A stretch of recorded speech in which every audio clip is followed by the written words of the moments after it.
At the very center of the gospel is the crucifixion, and you have to get to that at some point with your Muslim friends. So when you get to the crucifixion, always the big problem is they reject it because of one verse in the Quran, chapter 4, verse 157. For they killed him not, they thought it was so. Another was given his place, or another was given his image. For truly he was not crucified. So it rejects the crucifixion. And what you're going to have to answer that. So this is what I do. There are 5 things that I do. Number 1, I said, okay, you've got an internal contradiction here. And I said, just open up the Quran and look at chapter 19, verse 33. There is Jesus himself, Isa, saying from the cradle, blessed be me, the day I was born, the day I die, and the day I rise again. So Jesus himself said he's a child, it's going to happen in the future, I'm going to die and rise again. That contradicts chapter 4, verse 157. Chapter 3, verse 55 in the Quran, there is Allah talking to Jesus and says, Mutawafika, oh Jesus, when I caused you to die, mutawafika in Arabic means caused you to die and raised you to myself. So there you have chapter 19, verse 33, chapter 3, verse 55, which contradicts chapter 4, verse 157. There's an internal contradiction. Secondly, you've got a historical contradiction here. If you say that Jesus didn't die, then what are you going to do with all the historical facts that support that? Just look at all the historians that talk about it. Thales and Phlegon, they're debating the death of Jesus right there. They're in a debate in 52 AD. 52 AD, that's only 20 years after Christ died. You already have 2 Greek satirists debating, and the fact that when he died, the earth shook and the sun went dark.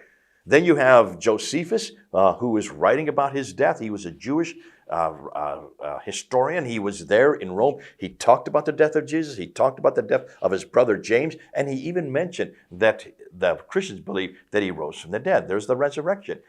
And then we get to Tacitus. Tacitus is a Roman historian. He hated Christians, had nothing good to say about him.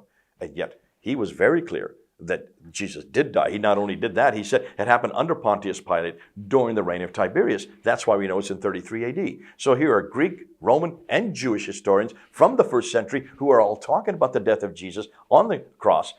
And then you have one Quran that was written supposedly 600 to 700, we now saying 800 years later. Who do you think you're going to go with? I would go with the historical fact. Then you have the witness account. Take a look at all the witnesses that saw him. You have Matthew, who is there in the distance seeing him. There was John, who's right at his foot. There was Mary, his mother. Don't you think they would have known, they would have seen that this was Jesus on the cross? Don't you think a mother would even know her son? She'd known him for 33 years. Don't you think she would have known if that was her son or not on the cross? John had been with for 3 years. Matthew was seen from a distance. Certainly they would have known Jesus. So the eyewitness account is very good. And then we need to go and we need to ask, look and see what the Quran says, because there's a theological contradiction in the Quran about this whole event. Chapter 6, verse 164, chapter 53, verse 38 said no one can take on the sin of another. That's what seems to obviate that idea that this could happen. No one can take on the obviate sin. But they're not reading the entire text. Read the entire text. Read it in Arabic. And it says, he who bears sin cannot take on the sin of another. In other words, a sinful person cannot take on the sin of another. That's what chapter 6, verse 164 is saying. That's what chapter 53, verse 38 is saying. Not that no one can take on the sin. You can't, I can't, no, we can't even take on our own sin. He who was sinful can't take on our sin. So who can? The sinless one. Who do you think the sinless one is? The Quran gives you that answer. Chapter 19, verse 19. And then we get to the last one, and this is the hardest one for Muslims.